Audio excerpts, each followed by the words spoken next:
Yo, what's up mga kaibigan? Nalina tayo magkwentuhan. Ngayong kasado na ang bakbakan ng OKC at ng Timberwolves. Isa sa mga inaabangan dito ay ang magiging performance ni Anthony Edwards. Ngayong playoffs nga ay madalas ang slow start sa kanya, subalit sa first half lamang ito. Sa second half nga ay madalas naman siya mag-take over. Subalit isa sa mga adjustment para sa kanya sa series kontra sa OKC ay ang physicality ng depensa. Dahil kontra nga sa Lakers, ang mga nakamatchup niya ay sila Austin Reeves, Luka Doncic at Gabe Vincent. May mga solid wing defender sana ang Lakers kay Vando at Finney-Smith, subalit dahil sa kakulangan ng big man ng Lakers ay madalas nasa pinta ito nakapesto. Sa series naman kontra sa Golden State Warriors ay nakaharap niya si Steph Curry, Buddy Hield, Brandon Podziemski, Gary Payton II at minsan si Jimmy Butler na mas focus sa opensa sa series na ito dahil sa injury ni Steph Curry.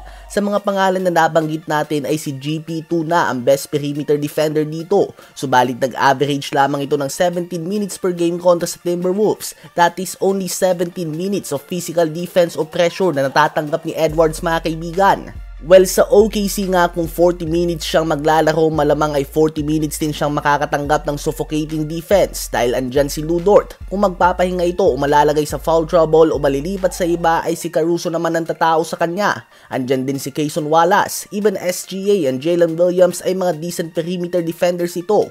Kung one-on-one ay kayang-kaya ni Anthony Edwards sa mga nabanggit natin na defenders. Subalit wala nga sa OKC ang Defensive Player of the Year. Subalit sila ang best defensive team at may pinakamataas na defensive rating ngayong season for a reason.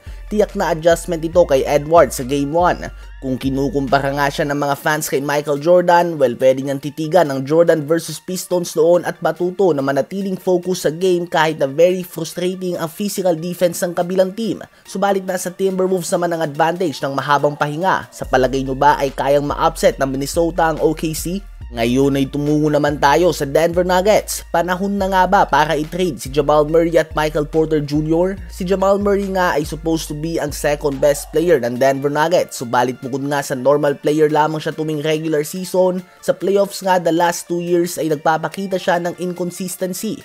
Panahon na ba para bigyan si Jokic ng kakampi na current all-star? Isang bagay na hindi pa nagagawa ng Denver Nuggets sa kanyang prime. Naglalaro nga si Jokic na walang kasamang all-star sa starting 5.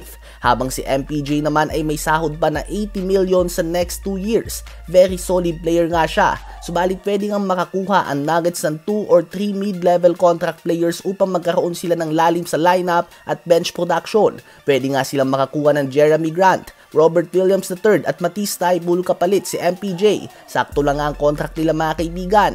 Obviously ay kailangan ng pagbabago ng Denver Nuggets dahil 2 taon na silang kinapos at kailangan nilang sulitin ang prime ni Nikola Jokic. Sino ba sa palagay nyo ang dapat palitan sa kanilang team?